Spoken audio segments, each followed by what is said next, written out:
aujourd'hui on se retrouve dans une vidéo présentation de mon rangement ATC. Je cherchais à faire un album pour ranger mes ATC parce que pour l'instant je les avais mises dans une boîte et j'arrivais pas à trouver ce que je voulais comme album. Et en regardant le tuto de Adeline de la chaîne Mon Plume Scrap, j'ai vu qu'elle avait réalisé un petit album pour ranger faire une pocket letter. Et je me suis dit que c'était une bonne idée pour ranger mes ATC. Donc j'ai réalisé cet album avec la collection de chez Action, celle-ci.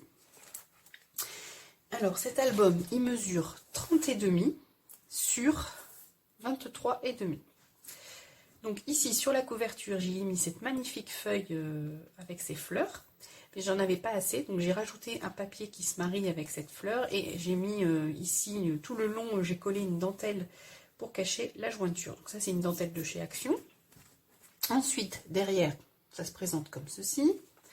Et ici, donc c'est une reliure accordéon.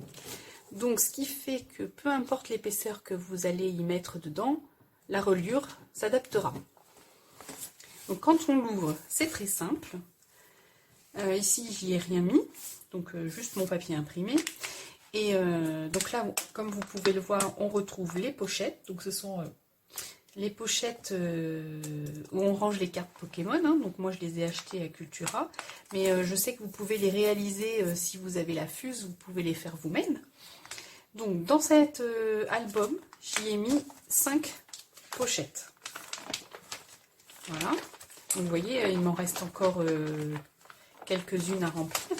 Donc j'ai pas compté combien on pouvait mettre d'ATC dedans. Mais on peut en mettre déjà pas mal. Donc ici, donc je les ai collés à chaque reliure de mon accordéon, enfin une fois sur deux. Voilà. Et ensuite, je me suis dit qu'une fois que mon album sera plein, alors soit j'en refais un autre, soit j'ai pensé qu'ici, on pouvait réaliser nous-mêmes 3 petites pochettes à chaque fois. Et je pense qu'on peut en mettre 9. Mettre des petites pochettes où on peut rajouter 2-3 ATC, c'est pas mal, ça nous en fera un peu plus. Et ça évite aussi de refaire un album. Ensuite, eh bien, vous allez retrouver le tuto de cet album dès demain, s'il n'y a pas de problème de téléchargement, bien sûr.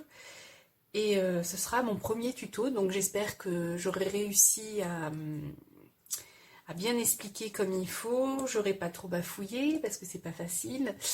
Et si vous avez la moindre question, n'hésitez pas à me les laisser en commentaire, j'y répondrai avec plaisir.